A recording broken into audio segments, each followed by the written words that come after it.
The master Prakash classes YouTube channel आप सभी लोगों का स्वागत करता है। इस वीडियो लेक्चर में हम लोग आपकी आगामी शिक्षक भर्ती यानी कि सुपर टेट के लिए गणित के टोटल 10 प्रश्नों को सॉल्व करने वाले हैं। और ये जो आपके 10 प्रश्न हैं ये अग्रवाल पब्लिकेशन की बुक एग्जाम कार्ड से लिया गया है। तो अगर आप इस किताब को डिटेल में पढ़ना चाहते हैं तो अपने नज़दीकी बुक स्टोर से खरीद लीजिए। यह किताब आपके लिए बहुत ज़्यादा उपयोगी साबित होगी। तो चलिए प्रैक्टिस सेट स्टार्ट करते हैं। लेकिन प्रैक्टिस सेट स्टार्ट करने से पहले कुछ बातों का करना बहुत ही आवश्यक है। जैसा कि बहुत सारे लोग ये बार बार प्रश्न पूछते हैं कि सर अभी फॉर्म तो आया नहीं, तो आप प्रैक्टिस सेट क्यों करा रहे हैं, ये मैथ के क्वेश्चन क्यों सॉल्व करा रहे हैं। तो आपके लिए जानकारी के लिए बता दें कि उत्तर प्रदेश में बहुत सारी हमारी माताएं हैं, बहनें हैं, भाई हैं जिनके गणित में बहुत ही कम नंबर आते हैं। गणित उनका एक बहुत ही कमज़ोर सब्जेक्ट रहा है और बहुत दिनों से गणित में कमज़ोर सब्जेक्ट रहा है। पिछली बार जो आपका सुपर टेट का एग्जाम हुआ था उसमें लगभग 4 लाख बच्चों ने सुपर टेट क्वालिफाई किया था, लेकिन गणित में उनके कम नंबर थे। क्योंकि मनोविज्ञान में, हिंदी में और आप संस्कृत में तो थोड़े बहुत नंबर ला सकते हैं, लेकिन गणित ऐसा सब्जेक्ट होता है जिसे 1 या 2 महीने में आप सीख नहीं सकते हैं। तो गणित में उनके कम नंबर होने के कारण उनका फाइनल मेरिट में सिलेक्शन नहीं हो पाया। तो यही जो आपके 20 नंबर आते हैं ये आपको मेरिट में लेकर जाएंगे। भैया सुपर टेट तो आप अगर ये गणित के 20 नंबर छोड़ दें, गणित में कितने प्रश्न आते हैं आपके सुपर टेट में? 20 प्रश्न आते हैं। 20 प्रश्न आप छोड़ दें तब भी आप सुपर टेट क्वालिफाई कर जाएंगे। ठीक है, आरक्षित वर्ग के लिए 90 नंबर और अनारक्षित वर्ग के लिए 97 नंबर क्वालिफाइंग मार्क्स होता है। तो ये आप क्वालिफाई कर जाएंगे अगर ये 20 नंबर छोड़ देंगे। लेकिन ये जो गणित के 20 नंबर होते हैं ये आपको मेरिट में लेकर जाते हैं, यहीं से आपका सिलेक्शन होता है। इसलिए हम लोग जो प्रैक्टिस सेट लगाते हैं उसको मुख्य रूप से 3 उद्देश्य यानी कि 3 प्रकार के टारगेट बनाकर हम लोग इसको सीख रहे हैं। जिसमें से हमारा पहला टारगेट है कि गणित को भैया हमें सीखना है, गणित को रटना नहीं है, गणित में जादू भी नहीं देखना है। गणित में धीरे धीरे करके प्रत्येक प्रैक्टिस सेट में हम लोग कुछ ना कुछ सीखेंगे और जो भी सीखेंगे उसको कॉपी पे नोट करते जाएंगे, जिससे हमारा पूरा गणित धीरे धीरे हमारा कवर हो जाएगा 3 से 4 या 5 महीने के अंदर। दूसरा हमारा टारगेट है कि जो आपके 20 प्रश्न आते हैं परीक्षा में गणित के, उसमें से कम भैया 15 क्वेश्चन तो आपको करना ही है। ठीक है, यहाँ पर कोई बहाना नहीं चलेगा कि मुझे गणित नहीं आती, मेरा गणित कमजोर है, मैंने हाई स्कूल में गणित नहीं पढ़ी। ऐसा कोई बहाना यहाँ चलने वाला नहीं है। अगर आप बहाना बनाएंगे ना तो अपनी जिंदगी से बहाना बनाएंगे, क्योंकि भैया गणित में बिना नंबर लाए आपका सिलेक्शन नहीं होगा। सीधी सी बात, सरकारी नौकरी नहीं मिलेगी। 4200 पे ग्रेड की जॉब बहुत ही बेहतरीन जॉब होती है। हम लोग पिछले 2.5 साल से 3 साल से इस जॉब को कर रहे हैं। तो आप भी आइए, सरकारी नौकरी में आइए। सरकारी नौकरी का अलग ही मज़ा होता है और सरकारी नौकरी पाने के लिए प्राइमरी में आपको ये गणित सीखना ही पड़ेगा। ठीक ना भैया।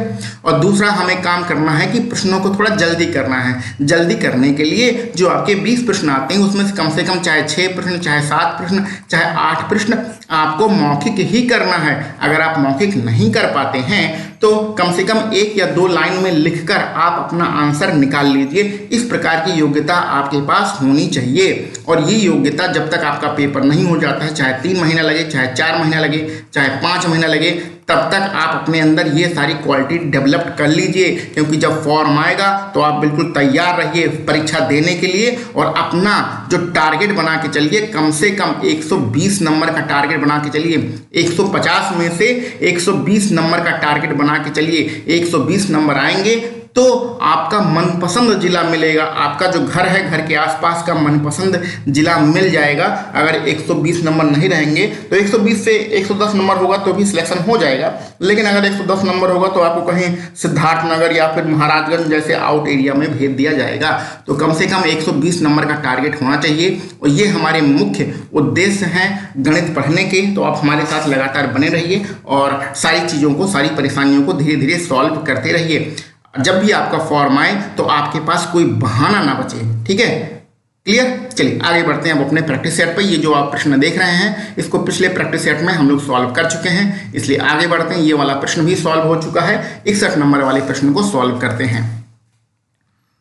प्रश्न को ध्यान से देख लीजिए, आप गुणनखंड करना है। ये कक्षा 6 की किताब का लिया हुआ प्रश्न है। अच्छा, एक बात और बता दें कि अगर आपको गणित सीखना है तो यूपी बोर्ड में यानी कि जो सरकारी स्कूलों में किताबें चलती हैं, कक्षा 5 में, कक्षा 6 में, कक्षा 7 में और कक्षा 8 में, ये आपकी होनी ही चाहिए आपके पास। इससे आप बेसिक पढ़ेंगे तो यहाँ से आपके 15 जो है नंबर आराम से आ जाएंगे। अगर आप कक्षा 6, 7, 8 की जो किताब है उसको बेसिक पढ़ लेते हैं तो।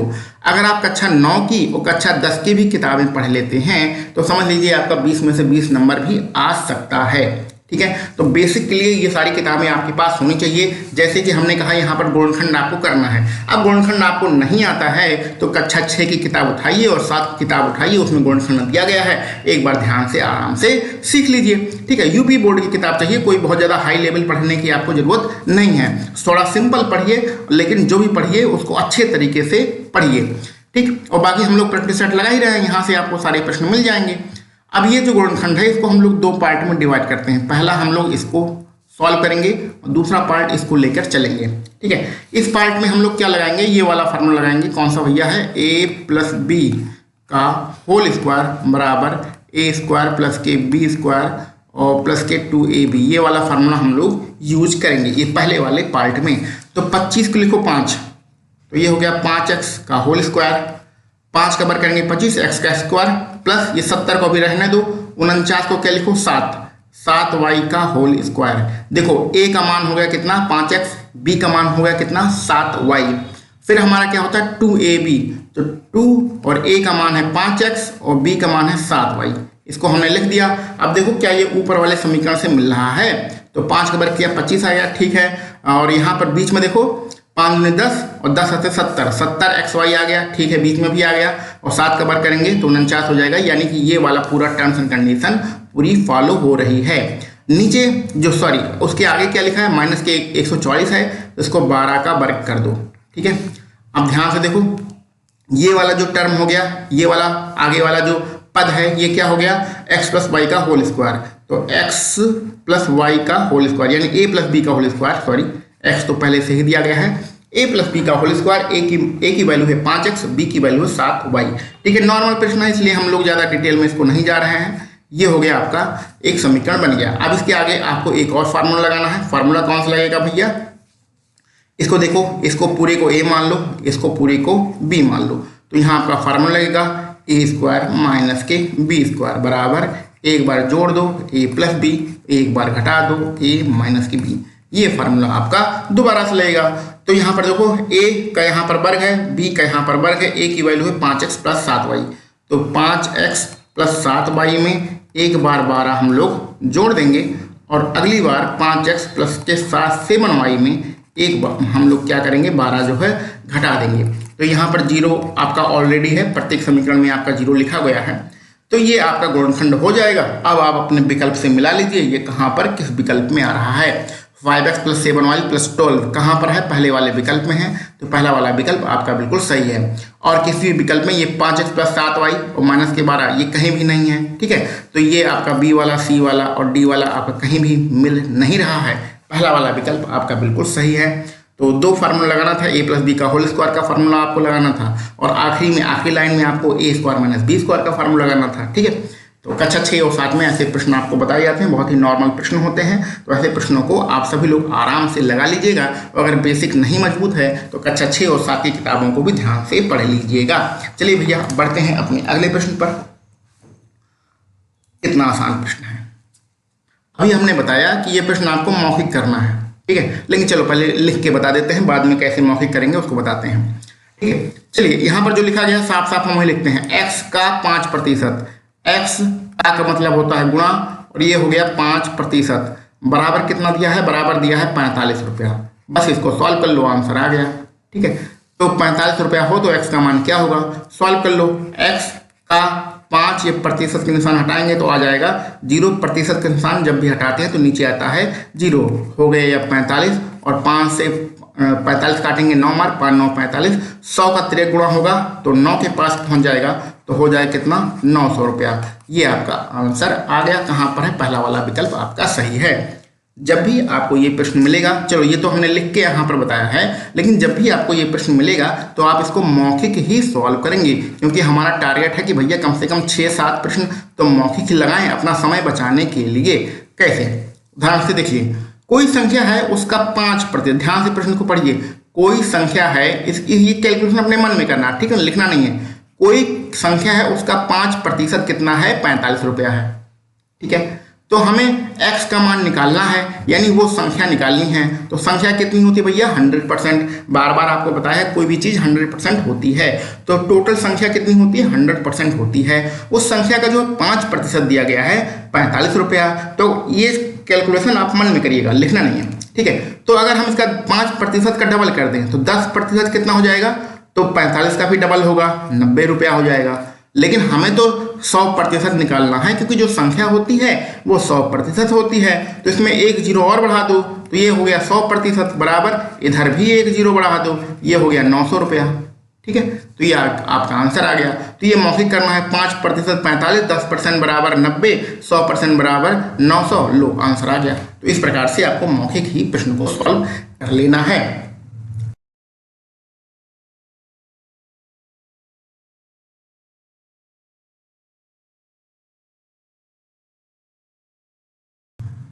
चलिए, कालीन का क्रय मूल्य दिया गया है, लाभ दिया गया है, कालीन का विक्रय मूल्य निकालना है। इस प्रश्न को हम लोग बाहुबली मेथड से लगाएंगे। अब कुछ लोग समझ नहीं पाएंगे कि ये बाहुबली मेथड क्या होता है, कुछ लोग नए नए होंगे, तो चलिए उन्हें समझा देते हैं। बाकी आप सभी लोग जानते हैं बाहुबली मेथड क्या होता है, तो फटाफट प्रश्न का आंसर निकाल लो, ठीक है। तो हम लोग कुछ जो अपने नए भाई बहन हैं उनके लिए डिटेल में प्रश्न को समझाते हैं।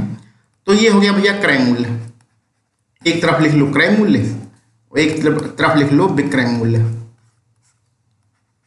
अब रुपए पैसे की बात करते हैं। क्रय मूल्य कितना है? 2500 रुपया है, 2500 रुपया है, ठीक है। विक्रय मूल्य हमें निकालना है, तो विक्रय मूल्य को क्या मान ले? कुछ भी नहीं मानो, क्वेश्चन मार्क लगा देते हैं। अब प्रतिशत की बात करते हैं। तो हमने बताया, अभी भी पिछले प्रश्न में बताया है, कोई भी चीज़ 100% होती है, तो जो स्टार्टिंग में प्राइस होती है वो हमारी 100% होती है। तो लाभ हानि के प्रश्नों में जो स्टार्टिंग में प्राइस होती है वो हमारा क्रय मूल्य होता है, यानी क्रय मूल्य कितना होता है भैया? 100% होता है। अगर परसेंटेज में बात करें तो क्रय मूल्य हमेशा 100% होता है। अब इस पर जो लाभ होता है वो वही हमारा विक्रय मूल्य, 100% में वही लाभ जोड़कर हमारा विक्रय मूल्य आता है।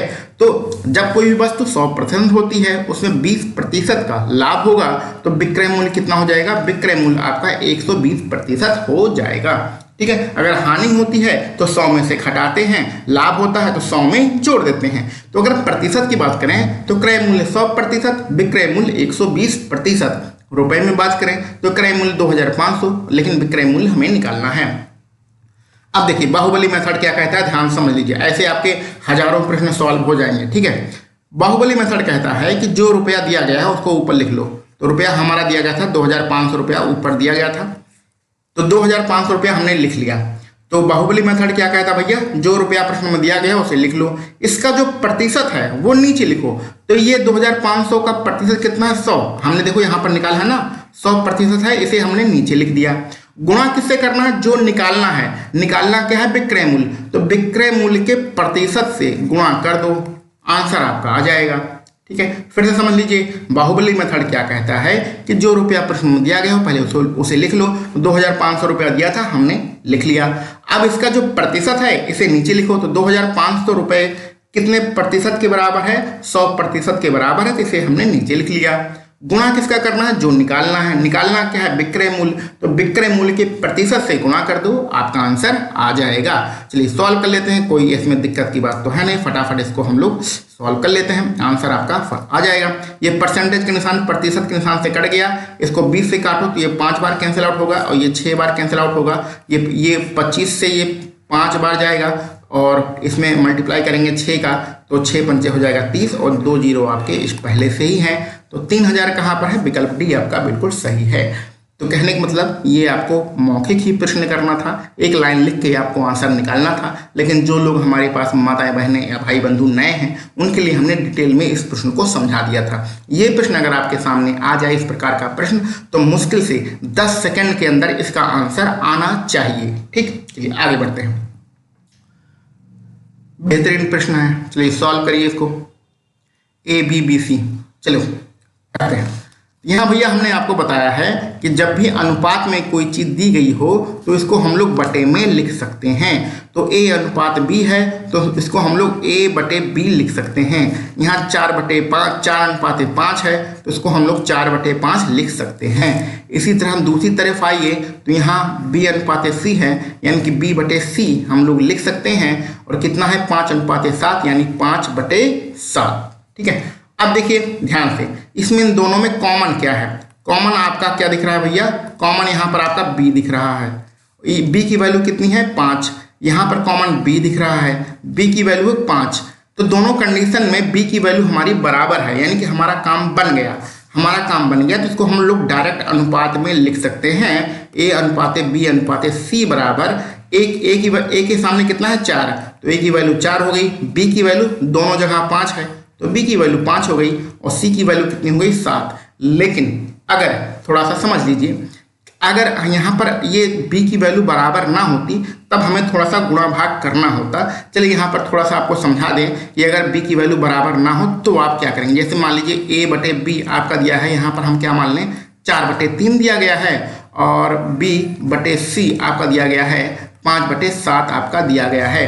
अब यहाँ पर ये प्रश्न से हमारा कोई मतलब नहीं है, लेकिन थोड़ा समझ लीजिए कि अगर इस प्रकार का आपको दिया गया है तो आप क्या करेंगे। तो b की वैल्यू देखिए, यहाँ पर आपका 3 लिखा गया है, यहाँ पर 5 लिखा गया है, तो b का मान बराबर करना है तो क्या करेंगे, यहाँ पर 5 गुणा कर दीजिए। जब नीचे गुणा करेंगे तो ऊपर भी 5 का गुणा करेंगे। ठीक है, किसी भी संख्या गुणा जब ऊपर या नीचे कहीं करते हैं तो दोनों जगह हमें करना ही होता है। अब यहाँ पर 5 में क्या करिए, 3 गुणा कर दिया ऊपर तो 3 गुणा करना पड़ेगा नीचे। तो ये हो जाएगा आपका 20, 4×5 20 और 5×3 15, तो 20/15 और b का मान कितना हो जाएगा, यहाँ पर ऊपर हो गया 15, नीचे हो गया 7×3 = 21। तो जब हम इसमें a/b/c लिखेंगे तो 20/15, देखिए b का मान दोनों यहाँ बराबर हो गया है, 20/15/21। तो ये आपका a/b/c का मान आएगा। तो कहने का मतलब क्या है कि जब जो चीज़ कॉमन होती है उसका मान बराबर नहीं होती है तो हम किसी प्रकार से गुणा भाग करके हम लोग उसका मान बराबर कर लेते हैं, तब a/b/c का मान निकालते हैं। लेकिन इस प्रश्न में आपको पहले से ही बराबर दिया गया है, इसलिए मेहनत करने की कोई भी जरूरत नहीं है। अब हमें जो निकालना है उस पर आते हैं, a+b+c और बटे a इसका मान निकालना है। अब यहाँ पर x मानने के कोई मतलब नहीं है, ठीक है ना भैया। x मत मानिएगा, x मान के तो सवाल करना ही नहीं है। a का मान यहाँ पर 4 है, ठीक है, b का मान 5 है और c का मान 7 है। तो a b c जोड़ना है, सबको जोड़ दीजिए, 5 4 9 और 7 हो गया आपका 16। a का मान कितना है 4 हमने नीचे लिख दिया, 4 से डिवाइड कर दिया 16 को, तो आंसर आ गया 4। पहला वाला विकल्प आपका बिल्कुल सही।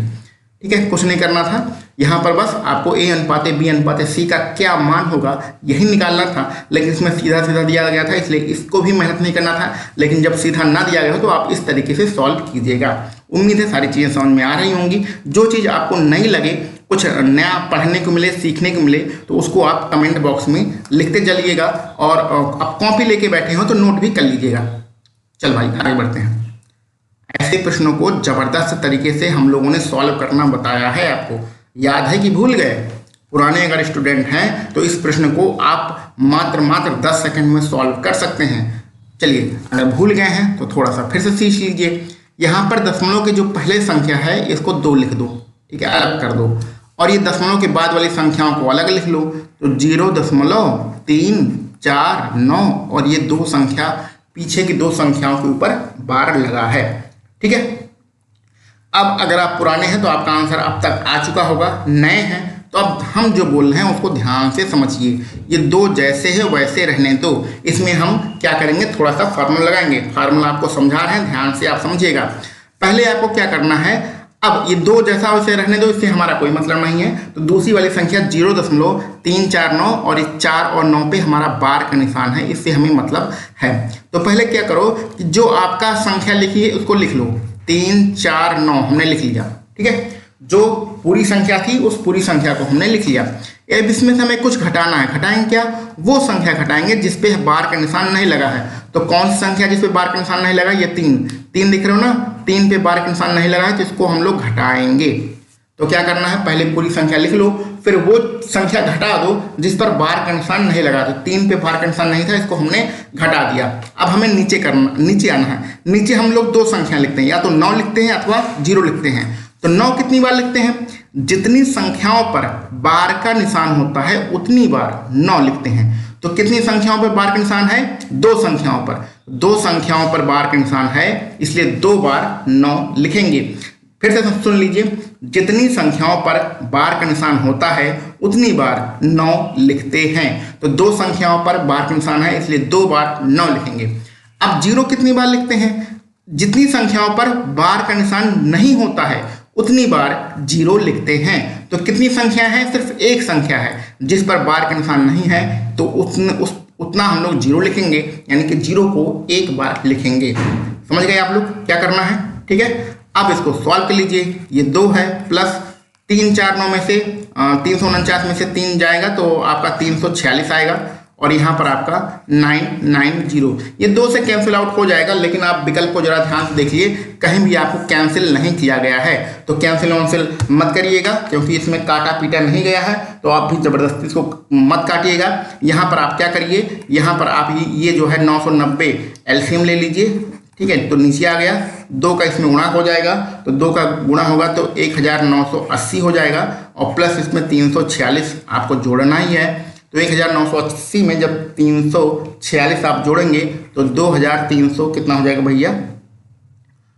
2326 और आपका 990 ये नीचे रहेगा। ये 2 से कैंसिल आउट हो जाएगा, लेकिन आपके विकल्प में कैंसिल नहीं किया गया, तो आप भी जबरदस्ती कैंसिल करने की कोई आवश्यकता नहीं है। तो आपका विकल्प भी आप देख रहे हैं, जो कि आपको पूरा मिल रहा है, तो विकल्प भी आपका यहाँ पर बिल्कुल सही होगा। तो इस प्रकार के प्रश्नों को सॉल्व करने का आपको जबरदस्त तरीका हमने बताया है। उम्मीद है वीडियो को रोक कर वो जो हमने बताया है उसको आप कॉपी पे लिख लीजिएगा। जब कॉपी पे लिख लेंगे तब आपको याद हो जाएगा, क्योंकि यहाँ पर तो लिख के हमने बताया नहीं है। तो कॉपी पे वो तरीका लिख लीजिएगा कि क्या घटाना है, कितनी बार 9 लिखना है, कितनी बार 0 लिखना है। ठीक है, क्लियर? तो क्योंकि हम लोग तो पढ़ा रहे थे दिन से, इसलिए हमें रटा है। तो आप लोग भी कॉपी पे नोट कर लीजिए अपने नोट्स में, तो आपको भी रट जाएगा कुछ दिनों में। आगे बढ़ते हैं।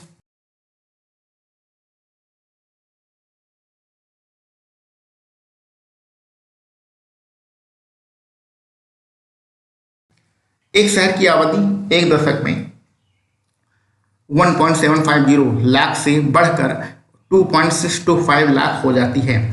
प्रतिवर्ष जनसंख्या की औसत वृद्धि ज्ञात कीजिए। तो यहाँ पर देखो ध्यान से, प्रश्न में थोड़ा सा कंफ्यूज करने के लिए आपको प्रतिवर्ष शब्द दिया गया है। इस प्रतिवर्ष का क्या मतलब होता है ध्यान समझिए।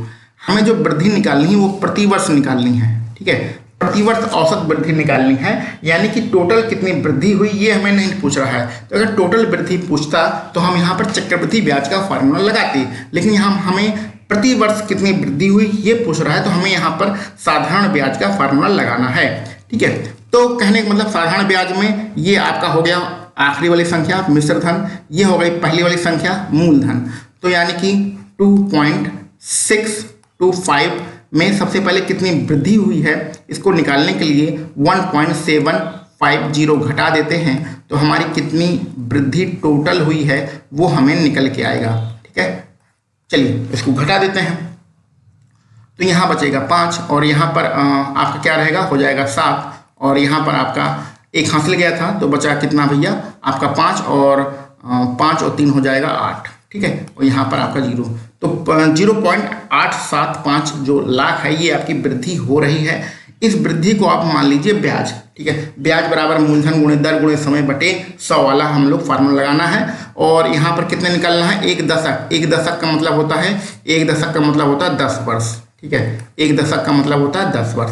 तो ब्याज बराबर मूलधन गुणे दर गुणे समय बटे 100 वाला फार्मूला लगाएंगे, क्योंकि रुपए पैसे को हम लोग ब्याज में निकाल सकते हैं। ये बात आप लोग समझ रहे हैं, डिटेल में यहाँ पर बताने की कोई भी आवश्यकता नहीं है। तो वृद्धि हमारी ब्याज के बराबर होती है, तो ब्याज बराबर यानी कि 0.875 बराबर मूलधन कितना है, जो प्रारंभिक रुपया होता है वो हमारा मूलधन कहलाता है। यहाँ पर रुपया नहीं दिया गया है, यहाँ पर जनसंख्या दी गई है, लेकिन हम उससे तुलना कर रहे हैं। ठीक, गुणे दर, दर तो आपको निकालनी है, इसको x मान लेते हैं, गुणे समय, समय को 10 वर्ष दिया गया है, बटे हो जाएगा 100। ये 0 से 0 आपके कैंसिल हो जाएंगे। अब इसको हम लोग सॉल्व करते हैं आगे।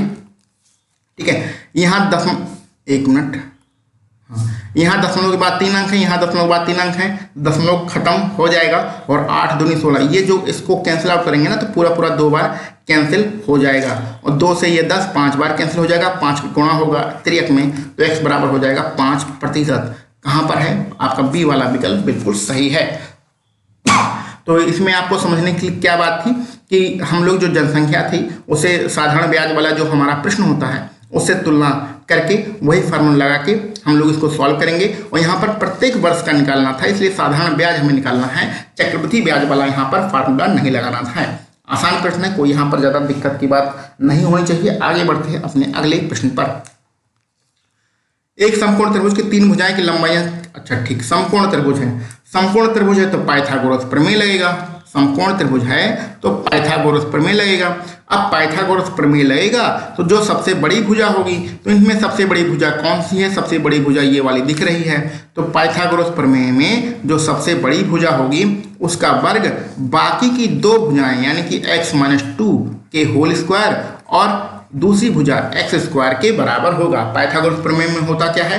कर्ण का वर्ग बराबर लंब का वर्ग प्लस आधार का वर्ग। तो कर्ण कौन सी भुजा होती है? जो सबसे बड़ी भुजा होती है। तो सबसे बड़ी भुजा का वर्ग बराबर जो बाकी की 2 भुजाएं हैं उनके वर्ग के बराबर होता है। ये पाइथागोरस प्रमेय यहाँ पर हमने लगा दिया। अब आपको एक्स का मान निकालना है तो आपके पास 2 तरीके हैं।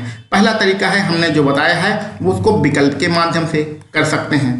दूसरा तरीका है कि ये समीकरण आपको लिखा है इसको सॉल्व कर लो और एक्स का मान आ जाएगा। तो हमें तो भैया विकल्प वाला तरीका ज़्यादा बढ़िया लगता है, तो विकल्प के ही तरीके से सॉल्व करते हैं। काहे को ये साफ साफ आपको आंसर सामने दिया गया है ना, तो इसी से सॉल्व कर लेते हैं। तो एक्स पर अगर हम लोग पहला जो है विकल्प लेके चलें, एक्स का मान 10 मान लें, तो इसमें एक्स का मान जब 10 रखेंगे तो एक्स का मान 10 रखेंगे और 2 जोड़ेंगे तो हो जाएगा 12, 12 का वर्ग करेंगे तो 100 हो जाएगा 144। यहाँ पर एक्स का मान 10 रखेंगे, 2 घटाएंगे 8, 8 का वर्ग करेंगे तो 8 घटाएंगे कितना होगा 64। और यहाँ 10 का एक्स का मान 10 रखेंगे, 10 का वर्ग करेंगे तो हो जाएगा 100। तो कहने का मतलब ये LHS और RHS बराबर होना चाहिए, लेकिन यहाँ पर जोड़ने पर ये बराबर नहीं आ रहा है, यानी कि पहला वाला विकल्प तो हमारा भैया पूरी तरीके से हो गया गलत। बराबर तो नहीं आ रहा ना, 100 में 64 जोड़ोगे तो 164 आएगा, 144 थोड़ी ना आएगा। अब बी वाला विकल्प लेके चलते हैं। एक्स का मान कितना मान लें? 8। तो एक्स का मान जब 8 मानेंगे, 8 + 2 हो जाएगा 10 और 10 का वर्ग करेंगे तो कितना आएगा भैया 100। आगे बढ़ते हैं। इसमें एक्स का मान हमने कितना माना है? 8, 8 में से 2 घटाएंगे तो हो जाएगा 6, 6 का वर्ग करेंगे कितना आएगा 36। एक्स का मान 8 माना है, 8 का वर्ग करेंगे तो हो जाएगा 64। तो जहाँ जहाँ एक्स था वहाँ वहाँ हमने 8 रख के सीधे वर्ग कर दिया। तो देखिए 64 में 36 जोड़ेंगे तो 100 आता है, यानी LHS और RHS बराबर है। तो इस प्रकार से आपका विकल्प बी बिल्कुल सही है।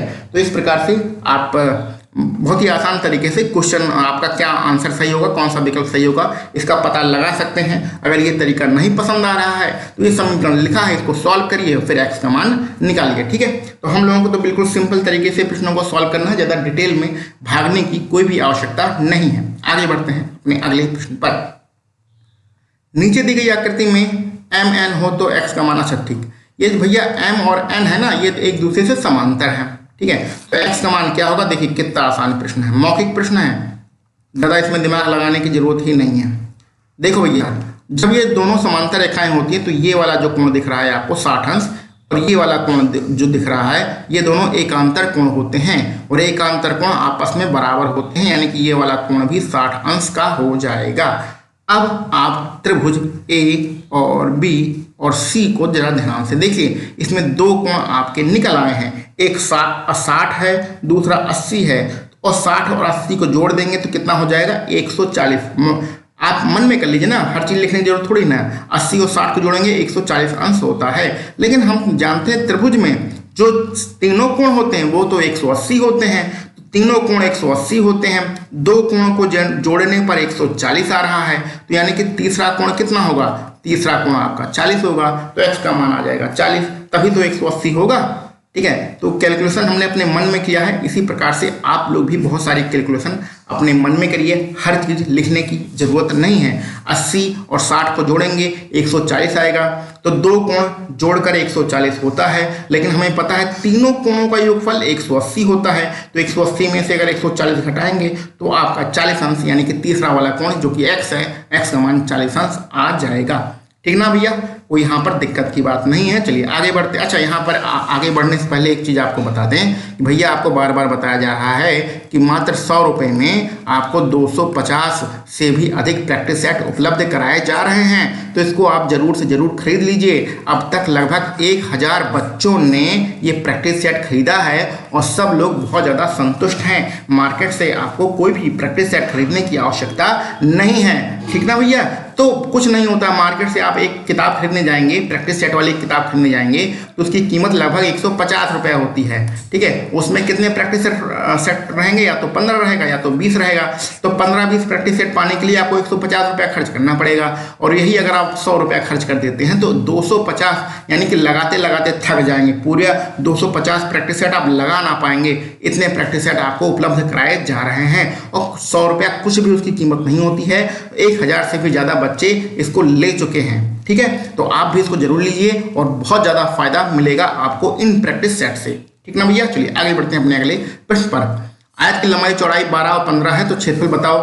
तो लंबाई है कितना है भैया, लंबाई 12 है, चौड़ाई 15 है। क्षेत्रफल निकालने के लिए दोनों का गुणा कर दो, दोनों गुणा करेंगे तो 180 आएगा। 180 आपका विकल्प 20 बिल्कुल सही होगा। आयत का क्षेत्रफल जो होता है लंबाई गुणे चौड़ाई होता है, गुणा ही तो करना है, कुछ करना तो है नहीं। आगे बढ़ते हैं। बच्चों वाला प्रश्न कभी कभी आ जाता है। 4 संख्याओं में से पहली 3 संख्याओं का औसत 18 है, अंतिम 3 संख्याओं का औसत 16 है, तो अंतिम संख्या 1900, प्रथम संख्या ज्ञात करो। चलो बढ़िया प्रश्न है, लेकिन इसमें हम कोई फार्मूला नहीं लगाएंगे, बिल्कुल देहाती मेथड से आपको समझाने की कोशिश करेंगे। देखो भैया, बिल्कुल देहाती मेथड। 4 संख्या है तो 4 हम लोग यहाँ पर गोला बना लेते हैं। ये मान लेते हैं हमारी 4 संख्या है। देखो ये 4 संख्याएं हैं, ठीक है। अंतिम संख्या 19 है तो इसके अंदर हम लोग 19 लिख देते हैं। देखो अब ध्यान से समझो, हमें क्या करना था। 4 संख्याओं में पहली 3 संख्याओं का औसत 18 है, यानी कि ये शुरुआत की जो 3 संख्याएं ये वाली जो संख्या हैं, इनका औसत कितना दिया भैया, इनका औसत दिया गया है 18। तो हमें पता है जब 3 संख्याओं का औसत 18 है तो अगर हम इन 3 संख्याओं का योगफल निकालें तो 18 का 3 में गुणा करना पड़ेगा। तो 18 दूनी 36, 18 तिहाई कितना हो जाएगा 54। 54 हमारा इन 3 संख्याओं का योगफल हो जाएगा, ठीक है। इसमें तो कोई डाउट नहीं है, बिल्कुल देहाती मेथड समझो, कोई फार्मूला लगाने की जरूरत नहीं है, कोई यहाँ पर ज़्यादा लिखने की जरूरत नहीं है। 4 संख्याएं थी, गोला बना के हमने 4 संख्याएं लिख ली। पहली जो 3 संख्याएं थी उनका औसत 18 था, यानी कि अगर उनका योगफल निकालना हो तो 18 में 3 गुणा करना पड़ेगा, तो हमने उसके नीचे लिख लिया 54। अब आगे बढ़ते हैं, अपने आगे की बात करते हैं। आगे की बात क्या कह रहा है कि अंतिम 3 संख्याओं का 16 है, तो अंतिम 3 संख्या यानी कि ये 3 संख्याएं, ये वाली 3 संख्याएं, ठीक है। ये वाली 3 संख्याएं को औसत कितना है भैया 16 है, ठीक है। तो यानी कि इन 3 संख्याओं का औसत 16 है। योगफल निकालने के लिए गुणा कर दीजिए, 16 दूनी 32, 16 तिहाई 48। तो इनका योगफल कितना हो गया, आखिरी की 3 संख्याओं का योगफल हो गया 48, ठीक है। ये बात क्लियर हो गई। अब प्रश्न को ध्यान से देखिए, आपको ये वाला निकालना है, इसका मान क्या होगा, इसका मान निकालना है पहली संख्या का, ठीक है। अब जरा ध्यान से देखिए, जो बीच वाली 2 संख्या है ये दोनों में कॉमन है, ठीक है, ये दोनों में कॉमन है। तो आखिरी वाले का ये आखिरी वाली 3 संख्याओं को जोड़ने पर हमारा 48 आता है, लेकिन आखिरी वाली संख्या हमारी 19 है। तो अगर आखिरी वाली आखिरी वाली 3 संख्याओं के योगफल में से आखिरी वाली संख्या घटा दें तो हमारा क्या निकल के आएगा, हमारा जो निकल के आएगा इन 2 संख्याओं का योगफल निकल के आ जाएगा, इन 2 संख्याओं का। तो चलिए घटाते हैं, तो यहाँ बचेगा 9 और यहाँ बचेगा 2, ठीक है। तो 29 बचा, तो 29 क्या आया, इन बीच वाली 2 संख्याओं का योगफल निकल के आ गया। अब शुरुआत की 3 संख्याओं का योगफल कितना था 54 था, बीच वाली 2 संख्याओं का योगफल हमने निकालना है कितना 29 निकाल लिया है। तो हमारी पहली संख्या निकालने के लिए 3 संख्याओं के योगफल में से 2 संख्याओं का योगफल घटा दो तो आपका आंसर आ जाएगा। और घटाने में कितना आ जा रहा है 25 आ रहा है। तो ये जो पहली संख्या है ये कितनी हो जाएगी 25 हो जाएगी। कहाँ पर है, विकल्प डी आपका बिल्कुल सही रहेगा, ठीक है। तो बिल्कुल बेसिक मेथड से मतलब देहाती वाले तरीके से समझा दिया है। आप चाहे तो लिख लिख के भी इस प्रश्न को सॉल्व कर सकते हैं, बहुत ही आसान प्रश्न था। लेकिन हमारे इस तरीके से समझाने का मतलब क्या था, इस तरीके से समझाने का ये सीधा सीधा मतलब था कि आप 48 में 19 घटा दीजिए तो बीच वाली 2 संख्याएं निकल आएंगी। 2 संख्याओं का योगफल 29 निकल आया है। फिर शुरुआत की 3 संख्याओं के योगफल में से बीच वाली 2 संख्याओं का योगफल घटा देंगे तो आपको पहली वाली संख्या 25 निकल आएगी। यानी कुल मिला के इस प्रश्न को सॉल्व करने के लिए 2 बार आपको घटाना था और आपका आंसर आ जाएगा। ठीक है ना भैया। तो इस प्रकार से हम लोगों ने आपके जो है 10 प्रश्नों को समाप्त कर लिया है। और यहाँ पर एक चीज़ और बताना चाहेंगे कि जो अग्रवाल पब्लिकेशन की बुक है एग्जाम कार्ड, उसके जितने भी प्रैक्टिस सेट थे वो सारे प्रैक्टिस सेट हम लोगों ने समाप्त कर लिए हैं। इसके बाद हम लोग किसी और बुक से प्रैक्टिस सेट सॉल्व करने की कोशिश करेंगे। जो भी अच्छी बुक होगी वो उसको उठाएंगे, उसके सारे प्रैक्टिस सेट को सॉल्व करेंगे। आप लोग इसी प्रकार से यूट्यूब चैनल से जुड़े रहिए और लगातार गणित की वीडियो को देखते रहिए। इसके अलावा इस वीडियो में जो हमारी कमियाँ हों या कुछ आप सुझाव देना चाहते हैं या कुछ शिकायत करना चाहते हैं तो सारी चीज़ों को आप कमेंट बॉक्स में लिखते रहिए, क्योंकि जब तक आप कमेंट नहीं करते हैं तब तक ये पता नहीं चलता है कि हम जो पढ़ा रहे हैं वो अच्छा पढ़ा रहे हैं कि गलत पढ़ा रहे हैं या कैसा पढ़ा रहे हैं। तो क्या आपको चाहिए क्या आपको नहीं चाहिए, वो सारी चीज़ें जब तक कमेंट बॉक्स में नहीं लिखेंगे तब तक मज़ा नहीं आएगा। और हम आपके साथ लगे हुए हैं, आप भी थोड़ा सा सपोर्ट करिए, अपने दोस्तों में मित्रों में इस YouTube चैनल का प्रचार करिए, जिससे कुछ ना कुछ फ़ायदा हमें भी मिल सके। चलिए मिलते हैं हम लोग अपने अगले किसी वीडियो लेक्चर में। आप सभी लोगों को वीडियो देखने के लिए बहुत बहुत धन्यवाद।